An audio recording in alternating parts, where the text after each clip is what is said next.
বিনামূল্যে কাপড়ের দোকান ময়নাগুড়িতে এক অভিনব উদ্যোগ বস্ত্র ব্যবসায়ী তথা সমাজসেবী পিন্টু সেনের। ময়নাগুড়ি পৌরসভার 17 নম্বর ওয়ার্ড সেনপাড়া এলাকায় নীলমণি বসন্ত স্কুলের সামনে বস্ত্র ব্যবসায়ী তথা সমাজসেবী পিন্টু সেন এদিন খুলে বসলেন বিনামূল্যে একটি কাপড়ের দোকান।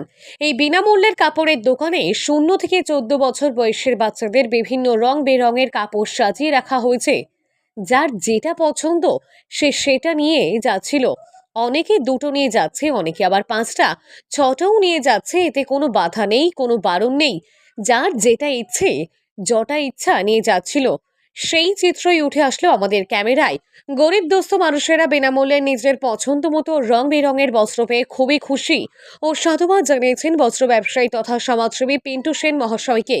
কাপড় ব্যবসায়ী পিন্টু সেন জানিয়েছেন, আমি একজন বস্ত্র ব্যবসায়ী। আমার দুর্গাবাড়ি কমপ্লেক্সে একটি কাপড়ের দোকান রয়েছে। আমি এর আগেও অনেক কাপড় এভাবে বিলি করেছিলাম। গত কয়েক বছর থেকেই আমি আসন্ন দুর্গাপুজো উপলক্ষে আমার সাধ্যমতো কিছু বস্ত্র একটু অন্যভাবে বিলি করে গরিব দুস্থ পরিবারের পাশে দাঁড়ানোর চেষ্টা করি।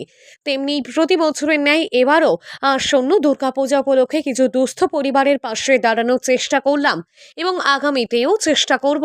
জামা কাপড় নিলেন? কটা? মোটামুটি 3 সেট। 3 সেট বাচ্চাদের জন্য। ভালো লাগলো এই যে উদ্যোগটা, ফ্রিতে যে বিনামূল্যে যে কাপড়ের দোকানটা দেওয়া হয়েছে। না, এটা খুব আমাদের গরিবদের খুব উপকৃত লাগছে। আমাদের এই যে দুর্গাপূজা উপলক্ষে আর কি ভালো লাগলো। ঠিক আছে, ঠিক আছে। নিছো? হ্যাঁ, ভালো লাগলো। হ্যাঁ, নিলেন? কি নিলেন? তো এই যে ফ্রিতে যে দিচ্ছে বিনা পয়সায়, ভালো লাগলো এটা? হ্যাঁ, ঠিক আছে। দাদা, আজকে আমরা দেখতে পেলাম যে আপনি কিছু বাচ্চাদের পোশাক, যে 0 থেকে 14 বছর বয়সের বাচ্চাদের পোশাক বিনামূল্যে একটি স্টল খুলে মানে বিলি করছেন।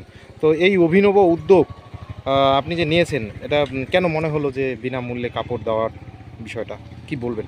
আসলে আমি একজন ক্ষুদ্র বস্ত্র ব্যবসায়ী। দুর্গাবাড়ি বার্নিশ মার্কেট কমপ্লেক্সে আমার একটি লেডিস গার্মেন্টসের দোকান রয়েছে। তো আমি প্রত্যেক বছরই চেষ্টা করি যে এই পুজোর সময় দুস্থ মানুষদের পাশে দাঁড়ানোর কিছু পোশাক তাদের হাতে তুলে দিই প্রত্যেক বছরই। এবছর এই উদ্যোগটা নেওয়ার উদ্দেশ্য এটাই যে বিনামূল্যের একটি পোশাকের দোকান তৈরি করে দেওয়া এবং মানুষ সেখানে এসে তাদের পছন্দের জিনিস এবং তাদের সাইজ মতো নিজে চয়েস করে যাতে নিতে পারে, তাই এই এবছর উদ্যোগটা এভাবে নেওয়া হয়েছে। এই স্টল কি শুধু আজকে একদিনের জন্যই? হ্যাঁ, আজকে একদিনের জন্যই এটা আপাতত করা হয়েছে। আমার সীমিত ক্ষমতার মধ্যে আমি যতটা পেরেছি আজকে সকাল 10:30 থেকে স্টল ওপেন হয়েছে। স্টলে এখনও কিছু পোশাক রয়েছে। পোশাক যতক্ষণ থাকবে স্টল ততক্ষণ চলবে। আগামীতেও কি স্টল মানে চলবে বা আগামী বছর? অবশ্যই। আমি শুরুতেই আপনাকে বলেছিলাম যে আমি চেষ্টা করি প্রত্যেক বছরই মানুষের পাশে থাকার। আগামীতেও এই উদ্যোগ থাকবে। এবছর যেই চিন্তাভাবনাটা ছিল যে এই ফ্রির দোকান, মানে বিনামূল্য দোকানের মধ্য দিয়ে মানুষকে সেই সুযোগটা করে দেওয়া, নিজের পছন্দের জিনিস নিজে চয়েস করে নেবে। আশা করি আগামী বছরগুলোতেও একই রকমভাবে মানুষের পাশে আমি থাকতে পারবো। ঠিক, ধন্যবাদ।